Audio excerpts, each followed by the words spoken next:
Detail विवरण विभाग द्वारा उपलब्ध करा दिया।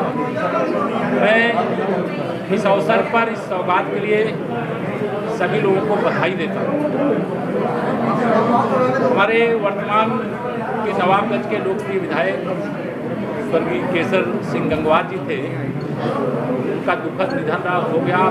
लोगों के बीच में नहीं है, उन्हें विनम्र श्रद्धांजलि अर्पित करते हुए आज से उनके निवास स्थान की ओर जाने वाला 100 फीट चौड़ा जो मार्ग है, उनकी स्मृतियाँ तो सदा अमर रहेंगी, लेकिन लोक निर्माण विभाग के माध्यम से हम लोगों ने तय किया उनकी स्मृति में उनके नाम से उस मार्ग का नामकरण कर दिया जाए।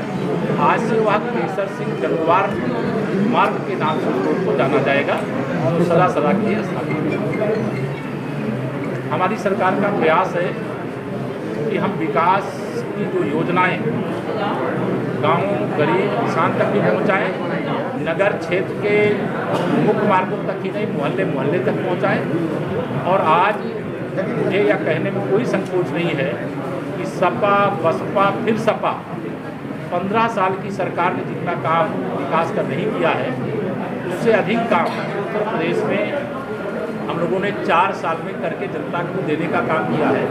और यह हम नहीं बोल रहे हैं, ये प्रदेश की जनता बोल रही है। केंद्र सरकार की विभिन्न प्रकार की जो योजनाएं हैं, गरीब कल्याण की, किसान कल्याण की, विकास की, आत्मनिर्भर भारत योजना की, तमाम योजनाएं हैं जिसका वर्णन करने की आवश्यकता नहीं है। उन संपूर्ण योजनाओं को नीचे तक पहुँचाने में उत्तर प्रदेश सरकार ने सर्वाधिक सफलता प्राप्त की। अभी 2 दिनों से श्री राम जन्मभूमि पर भव्य मंदिर निर्माण करने के लिए, उसका क्षेत्र विस्तृत करने के लिए जमीन को लेकर के विरोधियों के द्वारा विशेष तौर से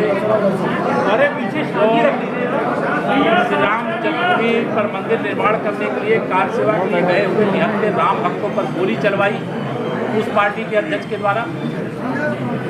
और कांग्रेस पार्टी जिसने भगवान श्री राम का जन्म भी हुआ है, उनकी जन्मभूमि है, यह भी मानने को तैयार नहीं थी, उनके अस्तित्व को नकारने वाली विरोध किया है। और कुछ और छुटभैया दल एक नगर निगम की सीमा वाली क्षेत्र की राजनीति करते हैं, उन लोगों के द्वारा भी इस प्रकार का दुष्प्रचार करने का काम किया गया है, जो चाहते हैं कि रामलला की जन्मभूमि पर भव्य मंदिर का निर्माण ना हो। बाधा डालने का एक सूत्री अभियान चलाने की कोशिश किया, लेकिन उनकी सारी हवा निकल चुकी है। देश के राम भक्तों को श्री राम जन्मभूमि के क्षेत्र जो ट्रस्ट है उस पर भरोसा है और वहाँ न कोई गड़बड़ी हुई है और न कभी गड़बड़ी की संभावना है। वहाँ जो काम कर रहे हैं वो सच्चे राम भक्त हैं और भगवान राम के समर्पित हैं। साथ ही अभी आप उत्तर प्रदेश के अंदर एक ट्विटर जो चलता है अकाउंट, उसमें डिजिटल प्लेटफार्म पर एक फर्जी तरीके का वीडियो डाला गया, विशेष तौर से भारतीय जनता पार्टी की सरकारों को बदनाम करने के लिए, हिंदू संगठनों को बदनाम करने के लिए। 2 मुस्लिम समाज के लोग आपस में लड़े थे और उन लोगों ने आपस में कहा था कि जय श्री राम बुलवाएंगे, ये करवाएंगे, वो करवाएंगे। उसका दुष्प्रचार हुआ, उसमें एक मुकदमा पुलिस के द्वारा लिखा गया है और उसकी जांच वो करें कि जो कार्रवाई होगी उसमें की जाएगी। मेरी ओर से इतना कहना, आप में से किसी को कोई सब 2022 में अभी आपको बता दें कि हम 2017 दोहराएंगे, फिर से 300 से अधिक सीटें जीत करके उत्तर प्रदेश में भाजपा की मजबूत से मजबूत सरकार। 2022 का विधानसभा चुनाव आपके नेतृत्व में लड़ा जाएगा? भारतीय जनता पार्टी का चुनाव इसके नेतृत्व में लड़ा जाएगा, यह कहना कि private limited company Samajwadi party, Bahujan Samaj party या कांग्रेस पार्टी की तरह नहीं है। हमारी पार्टी विश्व की सबसे बड़ी पार्टी है। ये हमारा नेतृत्व सामूहिक है और हमारा राष्ट्रीय नेतृत्व है, संसदीय बोर्ड है, वह सब तय करते हैं। लेकिन हमारी पूरी पार्टी मिलकर के लड़ेगी और 300 से अधिक सीटें 2017 से की तरह 2022 में भी जीत। जनता लेकिन बंगाल में यही हुआ, चेहरा जी को हर बार प्रधानमंत्री जी को क्यों सामने लाया जाए? आपको शायद यह जरूर आपको लग रहा होगा कि बंगाल की बात, बंगाल में हम 3 सीट से 76 सीटें पहुँचे। कितने प्रतिशत है अगर इसको जोड़ेंगे तो बहुत अधिक है।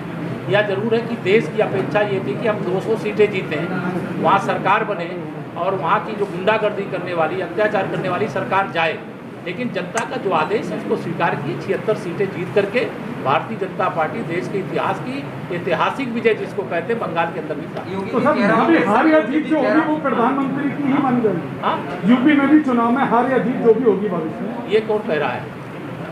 तो फिर जैसे चेहरा नहीं हो रहा यूपी में सीएम का चेहरा चेहरा कौन अभी तो वर्तमान में मुख्यमंत्री योगी आदित्यनाथ जी हैं, और कौन चेहरा होगा कौन नहीं होगा केशव प्रसाद बता सकता है क्या? नहीं, आप पार्टी के नहीं बता सकता। ये राष्ट्रीय नेतृत्व का विषय है, ये केशव प्रसाद का विषय नहीं है। तो योगी जी रहेंगे जरा क्या?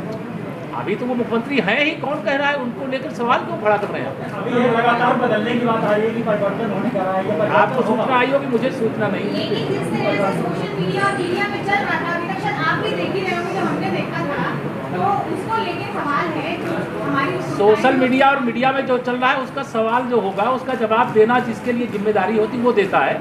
मुझसे जो सवाल पूछ रहे हैं उसका जवाब मैं दे रहा हूँ। हम 2022 में फिर जीतेंगे, 300 से अधिक सीटें जीतेंगे, उत्तर प्रदेश में सरकार फिर से बनाएंगे।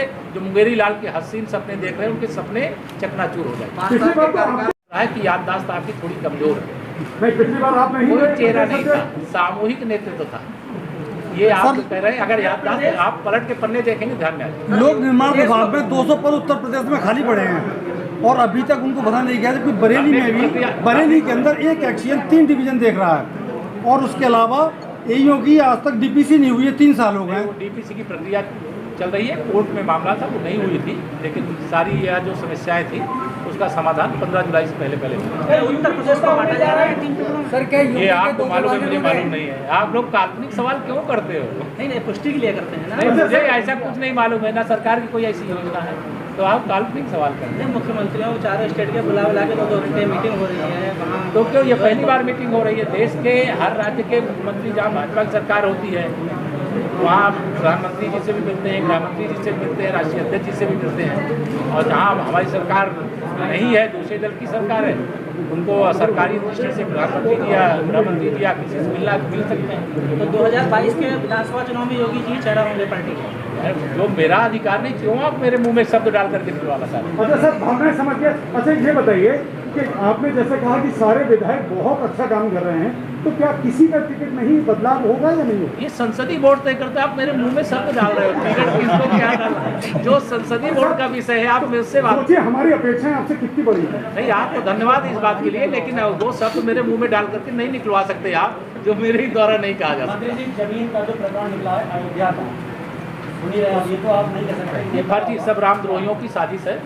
कैसे बदनाम किया जाए मोदी जी की सरकार को, कैसे बदनाम किया जाए योगी जी के नेतृत्व में भाजपा की सरकार को बदनाम कैसे किया जाए, हिंदू संगठनों को बदनाम कैसे किया जाए, ये एक बहुत सोची समझी एक सुनियोजित साजिश और उस साजिश के खिलाफ मुकदमा हो गया, उसकी विवेचना हो रही है। जो दोषी होगा कार्रवाई होगी। तो सर पहले ही अगर क्लीन चिट मिल जाएगी तो फिर कैसे जांच होगी? किसकी आपने कहा ना कि ये साजिश है, अगर साजिश होगी साजिश? तो जांच तो क्या? आपको नहीं लग रहा है साजिश है? आपने वीडियो नहीं देखा? मैंने वो देखा है। अगर मैंने वीडियो देखा है तो कागज- मुस्लिम समाज के लोग ही आपस में लड़ रहे हैं, वही दूसरे से कह रहा है कि हम तुमको जय श्री राम बोलना पड़ेगा। तो वह जो उसी का मुकदमा लिखा गया उसकी जांच हो रही है, जो जांच में दोषी पाए जाएंगे कार्रवाई होगी। धन्यवाद।